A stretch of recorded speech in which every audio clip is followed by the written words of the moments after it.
G'day guys, how are we going?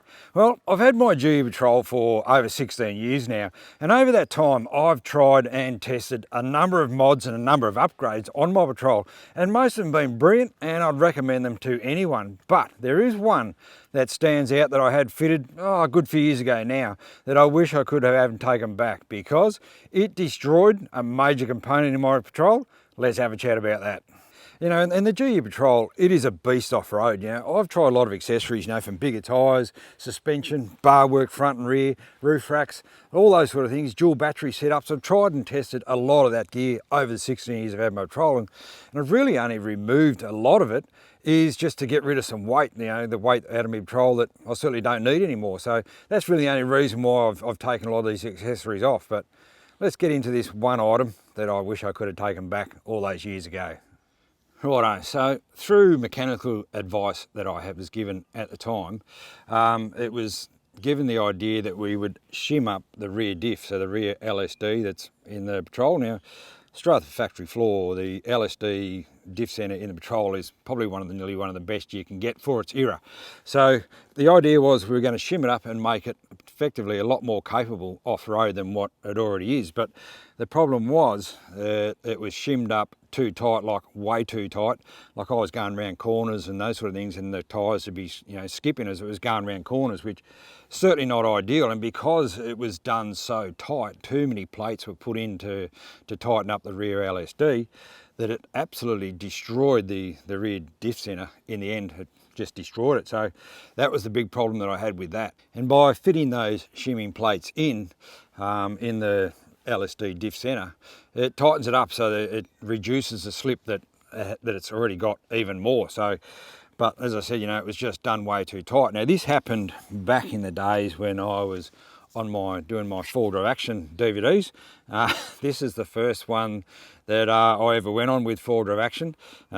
What episode's that one? That's issue 156. Now this was back in about 2011 when I did my first DVD trip with Action, and it was on that trip, the very first one, where the rear diff centre got completely and utterly chewed out. So by the time I got to the end of it, you know, its full drive capabilities were pretty much next to zero.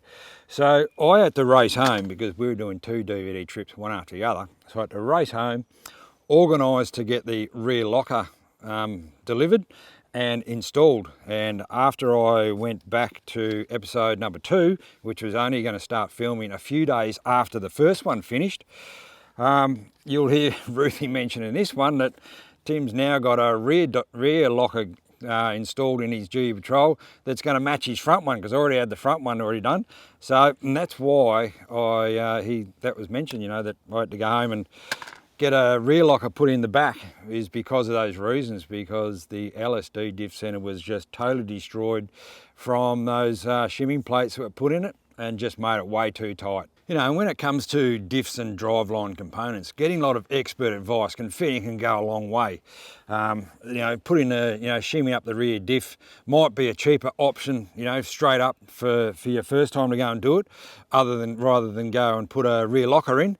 But in the long run, as I found out, it costs you a lot more money down the track. So do your homework if you're looking to go down that road. You know, and if this is a modification that maybe you are considering doing, you know, to the rear differential in your GU Patrol, or maybe any other vehicle too, if you're looking about shim them up, but especially with the GU, because the LSD diff centre from standard is so fair dinkum capable, my hot tip is fair dinkum, just don't touch it, just leave it alone. If you're going to put lockers in, like I did, I put a front one in to begin with, and then we went and did this, which destroyed the back end of it. Just leave the rear LSD diff centre in the GU Patrol, just leave them alone. There's only 2 ways to go. You either leave it alone, or then you go like what I've eventually had to go and do, then throw a locker in it. But I don't know, get some really good advice if you are looking to, you know, maybe shim up that rear diff to make it potentially a bit more capable off-road to reduce that slip. So do some really good advice, but in the end of the day, that turned out to be the worst mod that I've ever done with my GU Patrol, one that I regret, but you can't take things back, so you've got to keep moving forward, and that's why I took it home, and that's why the rear locker went in for those reasons, because the diff centre she was totally destroyed from being too tight. So there you go, guys. That's the worst mod that I've ever done with my Geo Patrol. Other than that, it's all been fantastic. Thanks for watching, guys. Hope you got something out of this if you are looking to go down that road, and we'll catch you guys on the next one. See you later on. Hooroo.